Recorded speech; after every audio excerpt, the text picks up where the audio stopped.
가장 왕성하게 전파하는 두 분인데 두 분을 참 잘 모셨다는 생각이 듭니다. 한 분은 기자고 한 분은 교수니까 또 잘 조합이 된다는 점에서 이 강연회를 아주 잘 치르게 되기를 바랍니다.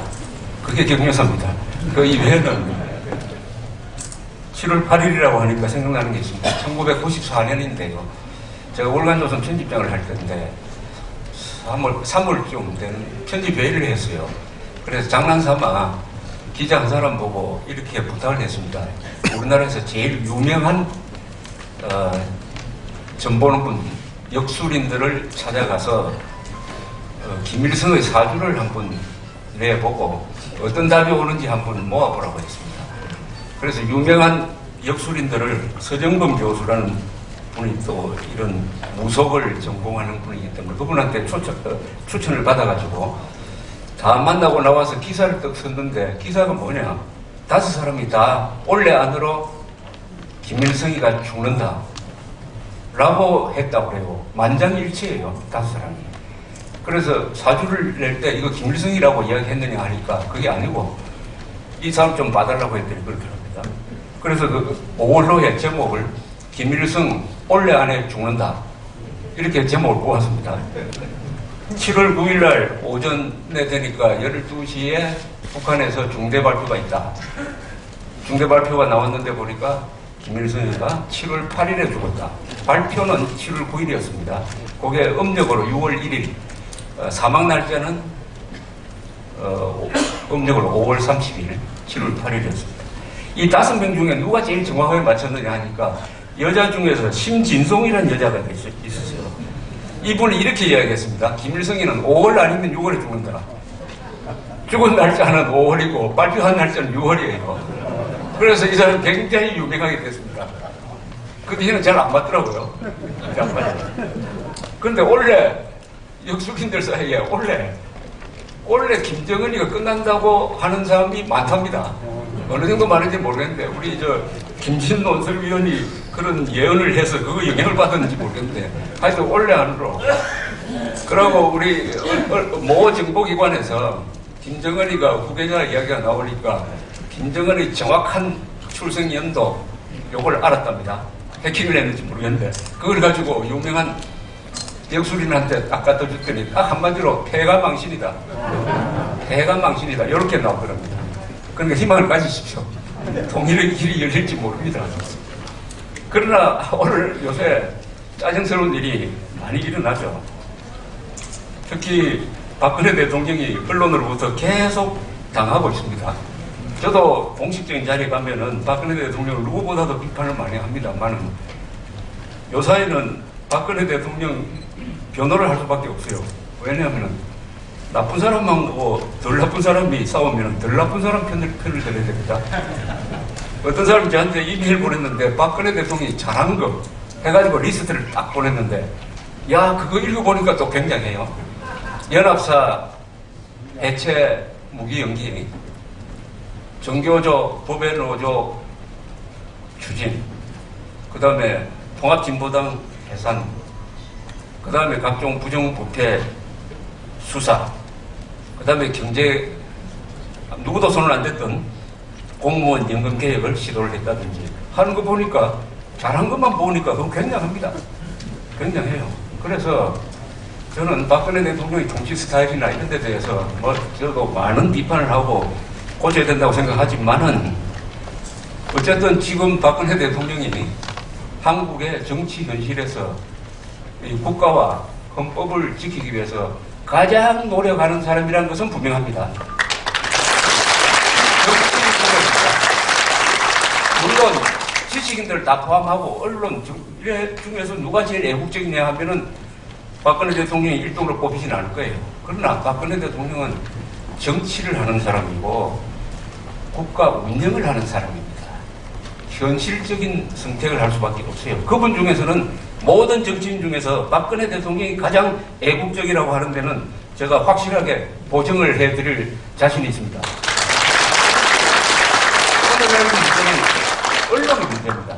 언론의 문제입니다. 기자 26,000명이 매일 쏟아내는 이 정보의 홍수 속에서 대부분이 대통령을 비판하고 이승만, 박정희를 동네북으로 만들고 우타를 공격하고 하는 이런 기사가 매일 쏟아지는 속에서 맨정신을 가지고 살아가기도 힘들 뿐만 아니라 대통령처럼 여론에 민감할 수밖에 없는 자리에서 영향을 안 받기가 매우 힘듭니다. 그분은 온실 속에서 사는 사람이 아니에요. 그래서 언론을 어떻게 할 거냐 하는 것이 통일로 가든지 2017년에 종북 세력이 집권한 걸 막든지 무엇을 하든지 모든 문제는 우리 언론을 바로잡는 일에 집중되어야 된다고 생각합니다. 우리 언론을 바로잡는 일은 여당이 할 일이 아니에요. 사실은 여기 계시는 이 민간인들이 해야 될 부분입니다. 의병이 해야 될 일이에요. 정부가 잘못 나서면 언론 탄압이라고 막 들고 일어납니다.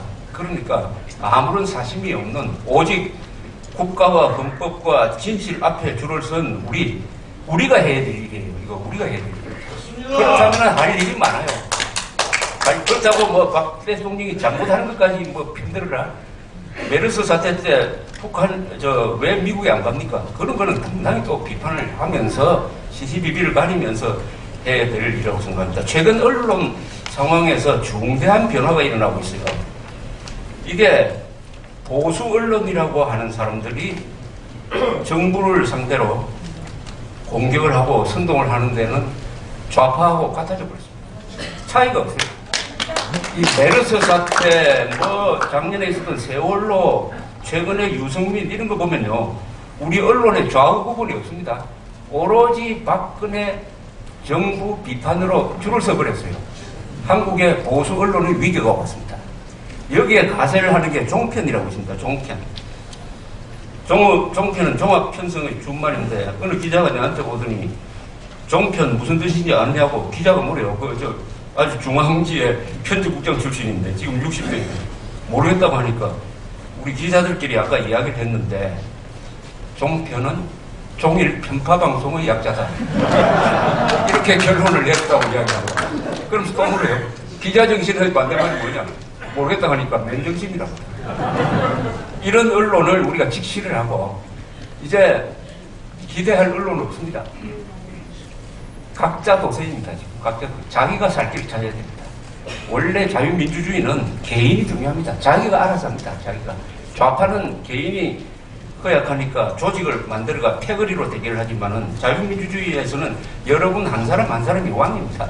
그러니까 꼭 떼거지로 안 나더라도 한 사람 한 사람이 할 일이 많다고 생각을 합니다. 지금 한국 언론의 작태를 쫙 보여주는 게 KBS의 이승만 일본 망명 조작 사건입니다. 한국 언론사상 제일 큰 언론 범죄예요. 기자는 실수할 수 있습니다. 바쁘니까. 확인 덜 된 상태에서 졸속으로 쓸 수 있습니다. 잘못 밝혀지면은 정정을 하면 됩니다. 오보는 허용이 됩니다. 그러나 날조는 안 돼요. 날조. 이승만을 아시는 분들이 여기 잘 아시겠지만 이승만 대통령이 6월 27일 날 우리 국군이 사투를 하고 있는 그 마당에 일본 그것도 야마구치 현으로 망명을 하려고 요청을 했다는 이런 기사가 KBS 9시 뉴스에 나오면은 이 나라 어떻게 됩니까? 우리 조간대닷컴에서 확인해 보니까 6월 27일이라는 것은 완전히 기자가 서너 거예요. 자료를 조작을 한 겁니다. 조작. 더구나 날짜를 조작했어요. 기자는 기사를 쓸 때 제일 중요한 게 날짜입니다. 날짜를 조작하는 것은 이건 공상소설 쓰는 거예요. 그래서 모레 여기 금요일 날 이 KBS의 이승만 망명 날조 조작 사건 국민들한테 보호회를 한번 할 작정입니다. 그때 많이 참석해 주시기 바랍니다. 저는 통일이 우리 역사적 맥락 속에서 6.25 전쟁의 결산이라고 생각합니다. 6.25 전쟁은 아시다시피 지금도 우리 몸속에서 우리 역사 속에서 우리 주변에서 다 전개되고 있습니다. 오늘 한국에서 일어나고 있는 모든 좋은 점과 나쁜 점의 출발점은 6.25입니다. 이렇게 종북 세력이 많은 것도 6.25로 거슬러 올라갈 수 있고 이렇게 군대가 커지고 기업이 발달한 것도 6.25를 통했습니다. 그러나 아까 우리 서정과 배경님 말씀드렸던 대로 우리가 풀지 못하는 큰 주제 중에 하나가 6만 명의 국군 포로를 우리가 버렸다는 사실입니다. 역대 정부가 6만 명의 국군 포로를 없는 걸로 해버리고 북한한테 한 번도 송환을 요구한 적이 없다. 이것은 박근혜 정부까지 계속되고 있는 국가적 범죄입니다. 국가적 범죄예요. 몽골 군대는 포로가 잡힌 동료를 구출하려는 노력 없이 돌아온 부대는 전부 다 사형에 처했습니다. 전부 다 사형에 처했습니다. 990명이 돌아왔으면 990명을 다 죽였어요. 우리 역대 정부 대통령 몽골 군율대로 하면 사형감입니다. 500명이 살아있대요. 500명 돌려주면은 1인당 뭐 $1000씩 주겠다. 저는 그렇게 제안하는 게 맞다고 봅니다. 국군포로 문제, 이것은 500명이 살아있는 이것을 우리가 반드시 해결해야 된다는 생각을 하고 있습니다. 우리가 외국 운동을 하든지 뭘 하든지 저는 모든 문제는 이 핵 문제에 교착된다고 생각합니다. 간단하게 저는 이야기합니다. 우리가 핵미사일을 맞지 않고 버티면은 우리가 통일합니다. 시간이 우리 편이야. 그러나 북한이 핵미사일 실전 배치한 이 상황에서 김정은이가 어디로 튈지 모르는 상황에서 우리가 이런 식으로 핵 문제는 없는 거다. 오로지 복지에 전념하는 이런 생활을 계속하고 있을 때 과연 핵미사일을 맞지 않을 것이냐 하는 데 대해서는 저는 의문이에요. 저는 우리가 핵폭탄을 맞을 가능성도 있습니다. 아니 세계에서 가장 핵폭탄을 맞을 가능성이 높은 나라가 대한민국입니다. 그러면서 핵미사일 방어막 만들자는 이야기는 하지 않고 사드 배치하자 하면 중국 눈치를 보고 하는 이런 속에서 말하자면 자기 안전 문제를 포기한, 국방 문제를 포기한, 죽고 사는 문제를 포기한 이런 나라가 가장 중요한 것은 자기 문제라고 생각하지 않고, 그러니까 자연스럽게 가장 사소한데 목숨을 거는 이런 치사한 지금 투쟁을 하고 있는 속에서 이런 정치, 이런 언론이 나오고 있습니다. 핵 문제를 우리 보수 세력이 커다란 주제로서 가져가야 됩니다. 핵 문제. 그래서 저는 하나의 아이디어를 냈습니다. 이걸 국민들한테 어떻게 절실하게 설명을 해야 될까? 우리가 2016년에, 2017년에 그동안에 북한의 핵 개발을 도운 자들은 반드시 감옥에 보내야 됩니다. 그리고 그 중에서 몇 사람은 도수대로 보내야 됩니다. 사형에 처해야 됩니다. 도수대로 보내야 됩니다. 미국에서도 핵미사일 정보를 넘긴 두 부부는 사형에 처해버렸습니다. 미국에서 살인을 안 했는데도 사형에 처한 유일한 경우예요. 그런데 우리 유권자들이 북한 핵을 도와주는 사람을 국회나 청와대로 보내면 어떻게 됩니까? 청와대로 보내면. 이런 위기 상황에서 저는 용어를 하나 만들었어요.